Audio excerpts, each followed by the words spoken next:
Tonight, as you lie in bed, the glow from your phone still lingers behind your eyelids even after you've put it down. One more scroll, one more notification, one more story about something happening somewhere to someone you've never met. Your thumb moves almost without thinking, and when you finally set it aside, sleep doesn't come easily. Your mind keeps turning, replaying fragments you didn't ask for. You've felt this before. That quiet sense that something is off even though nothing obvious is wrong. You're more connected than any human in history has ever been.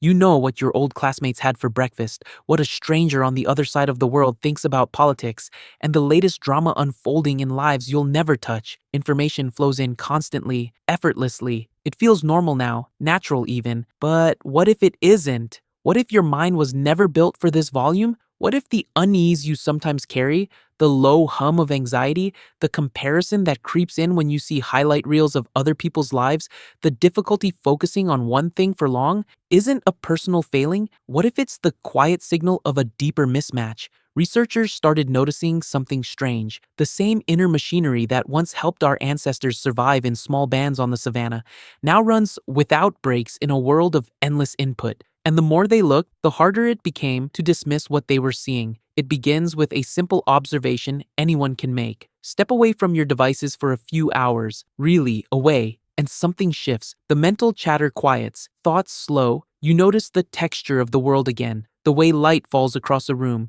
the rhythm of your own breathing. Then you pick the phone back up, and within minutes, the current resumes. Each new piece of information pulls at you, even when it changes nothing about your day. The pattern kept appearing. Information itself seemed to activate deep reward systems in ways that felt almost primal. To the brain, knowing felt good, seeking felt necessary. This wasn't accidental. For most of human history, information was scarce and valuable. A hunter-gatherer might encounter only a handful of significant updates in a day. News from a neighboring group, signs of game, distant threats. Survival depended on paying close attention to what mattered.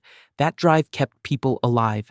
Then everything changed. Faster than biology could adapt. The contradiction sits right there in your daily life. You have access to nearly all human knowledge, yet many feel more uncertain, more anxious, more exhausted than ever. The higher the daily intake of news and updates, the stronger the emotional strain researchers observed.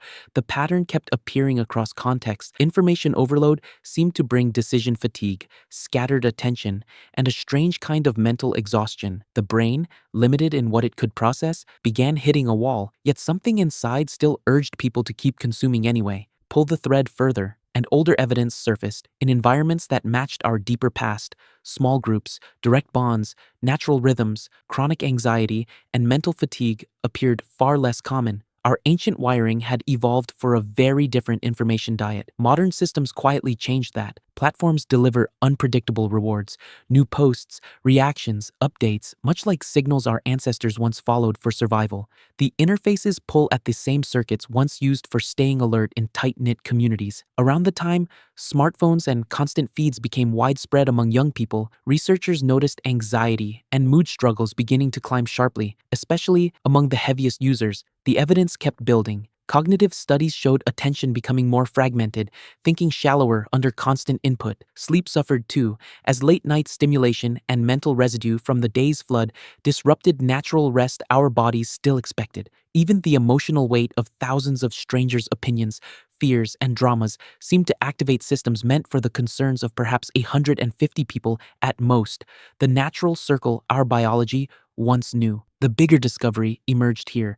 This wasn't merely about screens or time spent online. It was about a fundamental rewiring of what counts as normal input. Your ancient biology still anticipates a world where most information directly relates to your immediate survival, relationships, and surroundings. Instead, it receives abstracted fragments from everywhere, all the time. The result is a low-grade, chronic activation of systems meant for acute threats and rare opportunities. The more researchers followed this thread, the clearer the mismatch became. Constant connectivity created its own kind of strain. The world didn't just add tools, it fundamentally altered the information diet that shaped human consciousness for millennia. Your body isn't broken, it's responding exactly as designed to an environment it was never designed for. The unease you feel when disconnected, the pullback to the feed, the subtle sense that you're missing something important, these are features of a system optimized for scarce, high value information, now flooded with noise. Many who experiment with deliberate limits, choosing slower mediums,